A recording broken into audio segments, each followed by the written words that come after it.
Welcome to the Elliott Alert. My guest today is Mr. Reginald Johnson, who is running for 3rd Ward Alderman here in Pine Bluff. Mr. Johnson, how are you doing? I'm doing great. Good. Now, can you tell me, why would you want to be an alderman? Well, the first thing, I've noticed a lot of problems in my ward, and I want to change those problems. I've been living there all my life.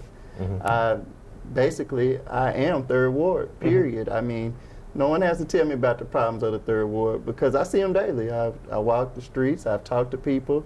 I've been around for a while, and I know there are things that need to be addressed. Okay, now you said that you've been there, so that means that you've lived in the 3rd Ward for quite an amount of time? Yes, I've only moved out of 3rd Ward for probably about 6 months, and I came back to the 3rd Ward. Okay. Now, I don't want to get off track, but can you tell us a little bit about you, where you work, if you've worked in Pine Bluff, have you been in the community, done community things? Can you tell us a little bit about you? Yes. Again, start off, my name is Reginald Johnson. Right. Start from the beginning. Okay. And I work for Dalloway School District. I am technology director. Wow. I've been technology director now for 11 and a half years. Okay. So you've actually worked in the city of Pine Bluff for 11 years. Yes, sir. So is that like after you graduated, or did you kind of migrate to? Well, after I graduated from University of Arkansas at Pine Bluff, okay. So you're alumnus? Yes, yes, sir. Okay. Yes, sir. I did some long-term subbing in Pine Bluff School District for about 6 months, and after that, I moved to Texas, and that didn't last. I was during the time of 9/11, right? And I decided home was where I need to be. That's right. That's where you can make an everlasting effect. Is that correct? Yes, sir. Yes, sir. Okay. And then after that, after you came back from Texas, because we both know Texas isn't where it's at. Arkansas is. Arkansas is where it's at. Arkansas matters. That's right. Arkansas matters. So when you came back to Arkansas, what did you kind of do? I mean, how did you migrate over to Dalloway? Well, I heard that they were going to be hiring for a technology position, which was a technology tech at the time. Okay. And so what I ended up doing, I come back to Pine Bluff, and I talked to Superintendent Gathan, and he decided to give me a chance. Oh, well, that's good. He gave the homeboy a chance, and you've been there ever since, right? I didn't go anywhere. Now, let me ask you, are you married? No, sir. Okay, you're not married. No kids? I have 2 kids. 2 kids. Two sons. 2 sons. Yes, sir. But I know you do like mentoring and a lot of other stuff in the community, yes, right? sir. Yes, sir. Actually, anytime that I can see a young man or young woman, if I catch them walking down the street, mentoring starts right there. Hey, where you going? That's right. What you got going? You know, do you have a job? I know several business owners, and I try to plug jobs if I can, any type of way. So you've been actually out in the community trying to help the kids find jobs, and also helping the kids a Dalloway when they kind of make a wrong maneuver and stuff like that. So you're more of a hands-on person, is that correct? Yes, sir. Anywhere I go, if I see Dalloway students, if they aren't correct, I correct them on the spot. Right. Now, what high school did you go to? I went to Watson Chapel. Watson Chapel High School. So that's all right. That's cool. That's great. Yeah. I graduated in 1997. We're not going to say that's cool. That's great. That's right. That's right. Now, did you play any sports or anything? No, sir. I was not in the sports. Okay. All right. But you was more of a technological person, right? Yes, I was. Hands-on. Yes, I was. Okay. All right. Now, tell me a little bit more about you. I know your father was the interim chancellor for a while? Yes, sir. Calvin Johnson. He was interim chancellor. He has been a state representative. Yes. And he was also on Watson Chapel School Board long time ago, which kind of had an effect on me for who I am now, because I was very small, and I was walking the streets with my dad. That's right. The same streets. Uh-huh. And so as I was growing up, I'm still walking those same streets, trying to make a difference. Only thing that's different now, it's in my capacity, not his. Right. So is that the reason why you had your drive for the community?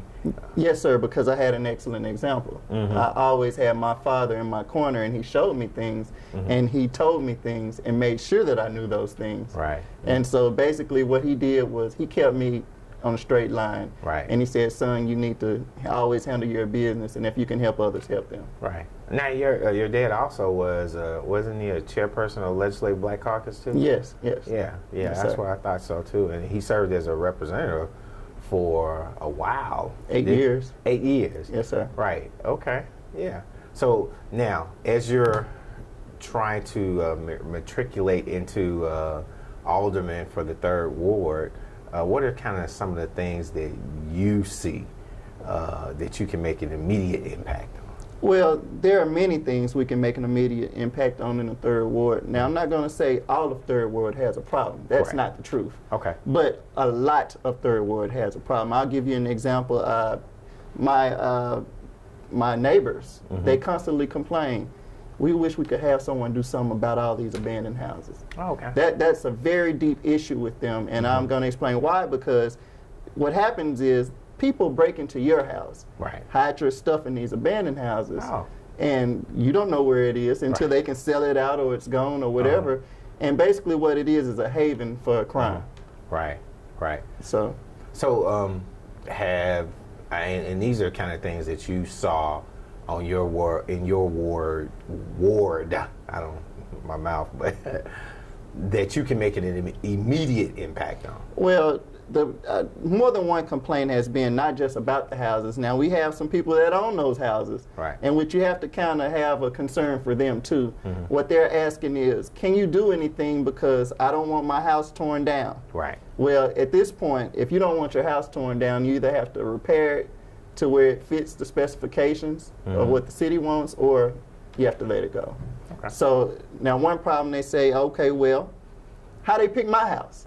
So that's one thing I want to address when I become alderman. Well, I tell you what, we're going to go to break. When we come back, we're going to address that specific issue when we come back from break. We'll be right back. All right. Try and avoid sneezing into your hand because you just contaminate them and then spread those germs everywhere. Focus on sneezing into your elbow, like this, and then you don't contaminate your hands. Turn on the water, wet your hands, apply a good amount of soap and lather up, and then focus on washing your hands for about 20 seconds, about the time it takes to sing Happy Birthday twice. Focus on washing the front of your hands, the back, in between the fingers, around the nails, and so on. And then rinse everything off. Use something to wipe your hands after that, preferably something disposable like a paper towel, and then use that to turn off the tap as well. If you get a chance, use that to also open the door to the bathroom as you're leaving.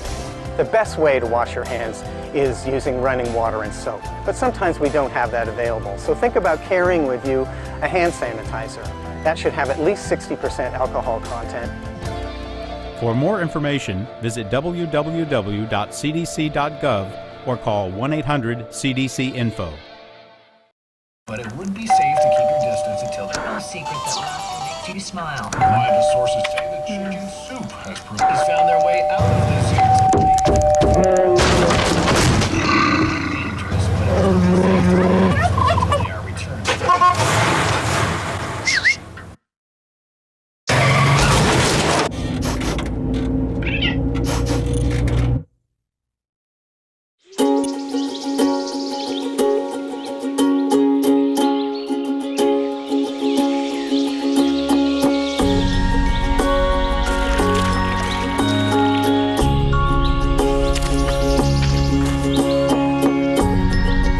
Getting closer to nature can get you closer to your family.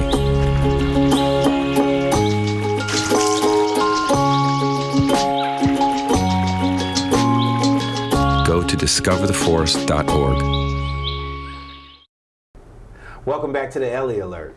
Again, I have my friend Reginald Johnson, who's running for 3rd Ward Alderman here in Pine Bluff. And Mr. Johnson, when we left from break, you were talking to me about some issues in the 3rd Ward that addressed abandoned houses. Can you tell me a little bit more about that? Yes, sir. As I was saying, we have patrons in the district that are saying, well, how are they picking my house? Why is my house on the spot? Right. So, like they just actually look. Right, like somebody drove by and say, that one. Right, so exactly. What we want to do is, what I want to do, I want to get that in an order where the people understand. The citizens do not understand the method that they're using to collect, okay, we're going to do this house on 12th, this house on 11th. So I think that needs to be made clear to the citizens. So what you're looking at is bringing back more transparency. Exactly. So when a person says, oh, why is it my house? then they'll know, or it's at a website or something. Exactly, Right. exactly. I think now they feel like they're being picked on, and they should not feel like they're being picked on. It should be a list, or they should know why. Okay, your house has been selected. This is why, and again, you have this much time, and if you can't, then we have to take further action. Right. So now, do you have a plan on how you're going to do that, or I mean, do you want to kind of wait? Of course, we want to wait. Can't give away all the Right, apples can't in the get it. first basket now. Okay, I understand that. I All understand right. it. But those are some issues that you can make an immediate impact on. Yes, that will be something that I want to address quite fast. Okay. Now, and let me ask you this, because some people will say, well, I mean, I don't think we have a abandoned house issue. Or even if they say that, is it possible that maybe some program can be put together where they can rehab those houses and give them out to people who are less fortunate?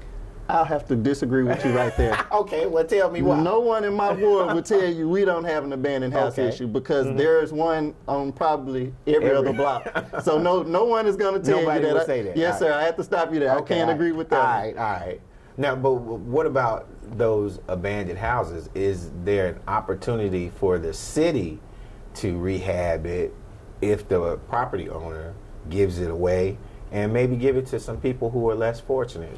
At this point, that'll be something that I talk about once I become alderman. But I did have an excellent idea from a citizen. I went to his door, and I didn't know him at all. And he just started talking to me. He said, hey, you know, once they're clearing off the land for the abandoned houses, can this be used for a community garden? Right. And that is an excellent idea. And I told him that I would be back to him because I'm definitely interested in talking about those houses or that land being used for a community garden. I feel like that would be a great way to bring our community together. And also, it gives seniors and youth an opportunity to grow their own food. Exactly. You know, and actually learn how to do it. Because I stay in All-Timer, and a lot of kids, even in our small rural areas, they don't know how to garden. Exactly. You know? Now, I'm not going to call myself a gardener. Right. But my father does gardens every year. Okay. And I have 1 million watch hours. Right. I have a lot of watch hours. You got a lot of watch hours. So I feel like I could help with that. Yeah, and that's great. That's great. That's what that is reinvestment back into the community. Yes, sir. And then it holds both people accountable, because hey, if you want to eat, or if you like watermelons, hey, let's grow some watermelon.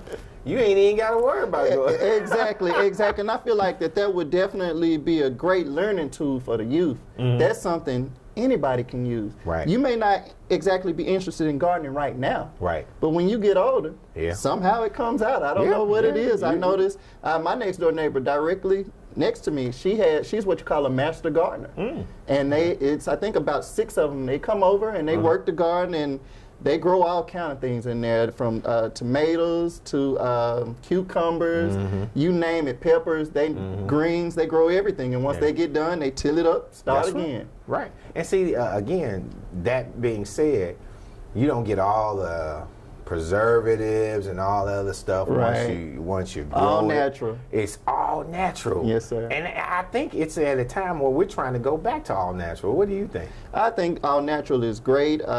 If you notice, everyone now is working out. They're trying to get better health. Right. No one wants to eat all the, what you call it, the Preservatives and use all the that fatty force, stuff. everything. You know, they spray a lot of stuff on those crops, and so people are trying to get away from that. Yeah. So Now you talked to us a little bit about the garden. You also talked to us about abandoned houses.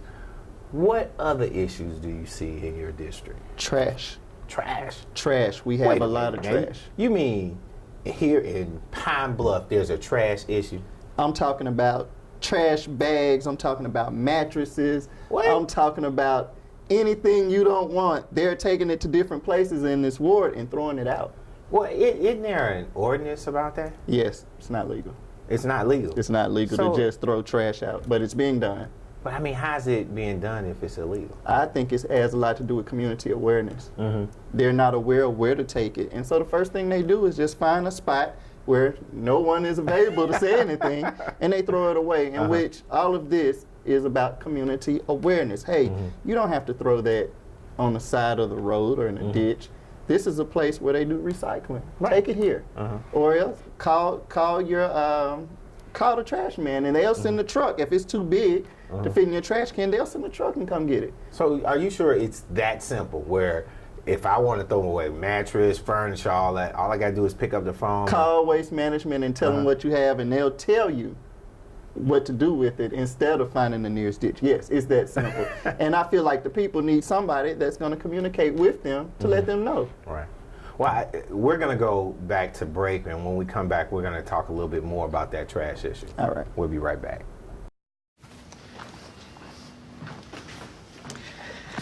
All right. I know this isn't any fun to talk about, but we should. Okay. So who's going to do what? I'll pack the dead batteries. Great. I'll only put what I don't need into a duffel bag. Perfect. That's totally unhelpful. No problem. Meanwhile, I will try to comfort everyone by speaking in a calm voice. And I'll try to get the generator going without any gas. Oh, let's not forget the cell phones, which probably won't work. Right. And who is going to handle supplies? I can forget to do a list for us. Thanks, pal. Well, I think we couldn't be any less prepared. I'm proud of you guys. Talk to your kids about who to call, where to meet, what to pack. Visit ready.gov/kids for tips and information.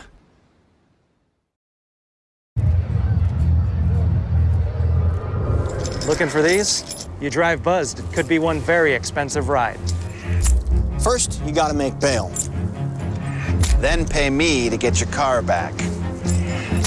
Your insurance premiums will go through the roof. And my legal fees just keep adding up. All told, it could end up costing you $10,000.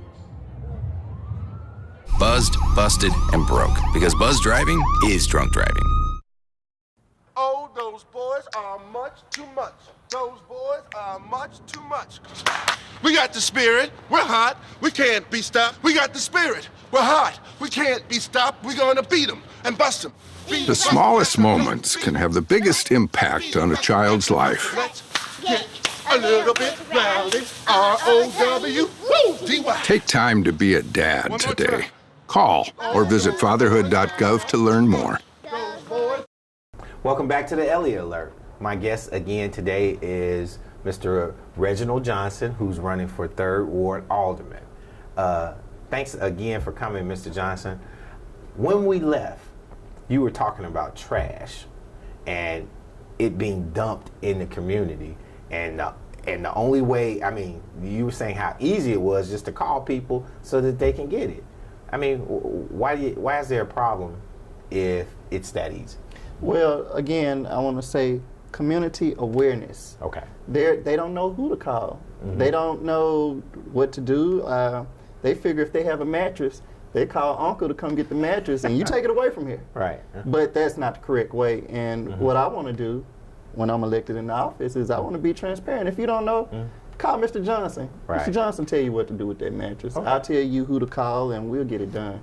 Okay. If I don't call for you. Okay. So under your administration, transparency will be job one. Yes, I will always be available to the public in any capacity, whatever they need. That's what an alderman job is, in my opinion. Okay. You have to be available for the public. I mean, if you're not a public service agent, what are you?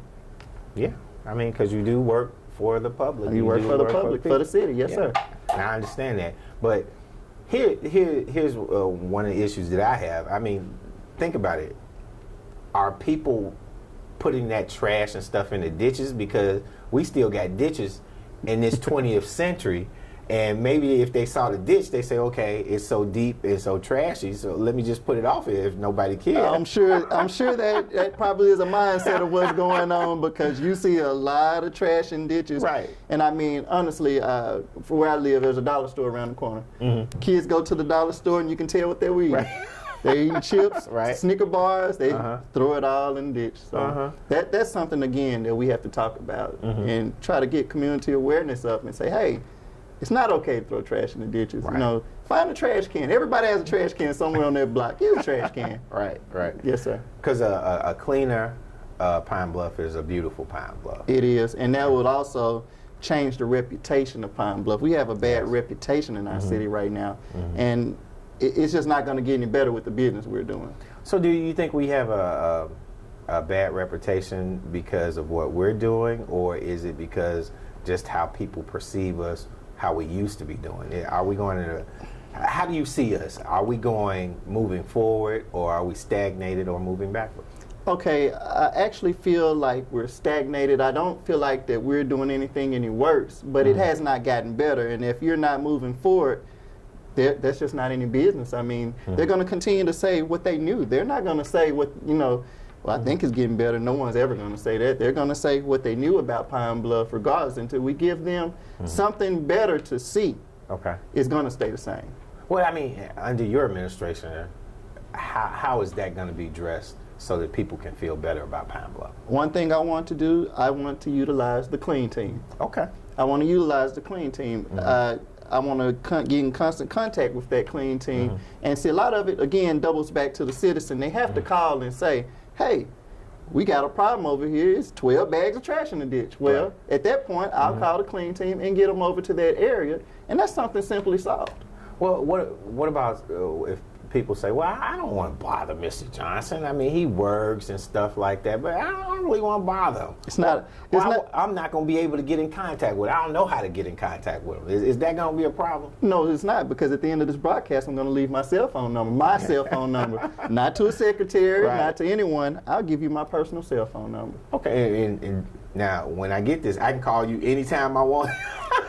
I'm going to ask that you call during regular hours of the day, not after 10 o'clock. But other than that, if it's an emergency, call me anytime. Yeah, because, I mean, the people who work at Tyson, they may get off at 11 or 12 o'clock, and Mr. Johnson be sleeping. Hey, Mr. Johnson, this cat is in the tree, and it's bothering me. At that point, I'll say, okay, well, you might want to call the non-emergency number for the fire. Not even the police, the fire, and they'll come get them out the tree. Okay. All right. Well, we're going to take a little time right here so you can tell us kind of what your vision and some things that you want to do to the public and before we leave. So this is your time to tell the people in the public what you want. Okay.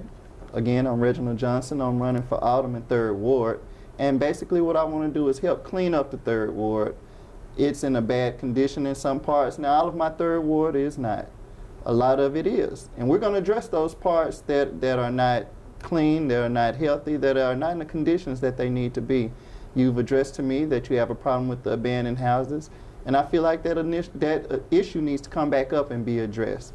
So my aim is to aggressively clean up the trash out of the 3rd Ward, come up with a solution for the abandoned houses where the citizens are happy, and basically make great votes for Pine Bluff, so that the city council can work together for a change. It is time for change in our city.